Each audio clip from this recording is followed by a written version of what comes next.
Hello guys, thank you for watching Glow in Health for Life. Today I want to talk to you about appendicitis. Appendicitis is when our appendix gets inflamed with pus. There's no known cause why this happens, but it does happen. Why I'm talking to you about this is to know when to go to the hospital. Appendicitis is not a major surgery. It's a surgery that there's high chance of everybody surviving it. It gets complicated when it gets ruptured, and it gets ruptured when you wait too long to go to the hospital. Why do people wait too long to go to the hospital? Because appendicitis mimics the signs and symptoms of other stomach problems. Most people have stomach ache, and from what they ate, just from cramps, from just different things. So, but I'm going to share different tips that will help you know if you have appendicitis or just a stomach bug, because when you suspect appendicitis, it makes you to be on the know than when you just try to do home medication and do warm therapy and just do self-medication, and when you think it's just a stomach bug. Appendicitis, first of all, is gonna present you with everything like a normal an ordinary stomach bug will. So with appendicitis, you're gonna have vomiting. Well, vomiting, diarrhea, nausea is also part of other stomach problems. But with appendicitis, vomiting, it comes first before you start feeling this stomach ache. So that's one of the signs. But it's still hard to tell if you just you have this vomiting, if this is appendicitis. Another sign that I will tell you, because why I'm sharing this is I know people who have lost their lives from appendicitis. It's not because the doctors did a malpractice or they don't know what they're doing. It's because of the complications, because they got there too late.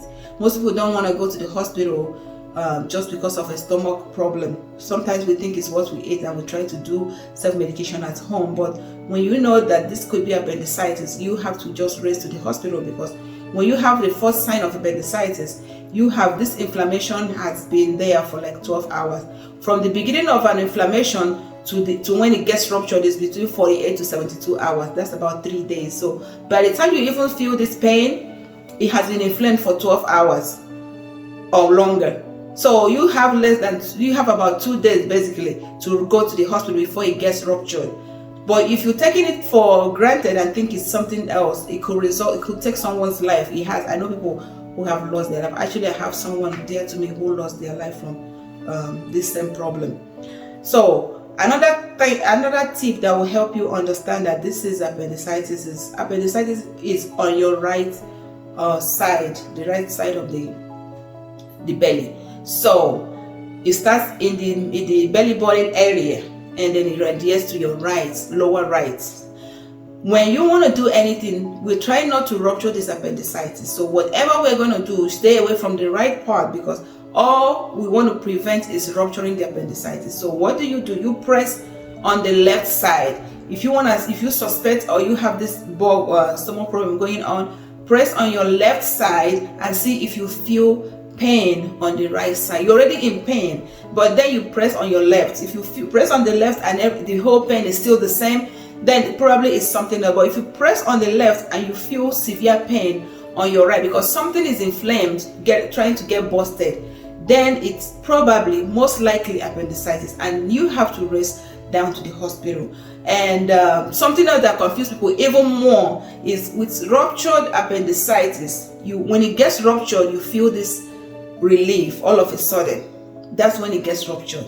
So most people, when they get this relief, they want to go do Thanksgiving. Oh, I feel so good. The pain finally stopped. No, that is actually when you need to call an emergency. That's when you need to call an ambulance to go right away, because it has ruptured already. The longer you wait, the more dangerous it becomes. It gets in the pus from this rupture gets in your intestines, it gets in your bloodstream, it gets in so many parts of your vessels and cells. And depending on your health condition, if you have pre-existing condition, then it becomes even more complicated because they're going to try to give you IV antibiotics and all this stuff, trying to clean it out. Sometimes they're not able to get it all cleaned out. So please don't let this happen to you, and I don't encourage this for kids. I encourage it because kids it's hard to diagnose. So just take them straight away to the hospital. But if you want to take a chance and try to watch it at home and make sure what it is, you can definitely do this, and I wish you luck.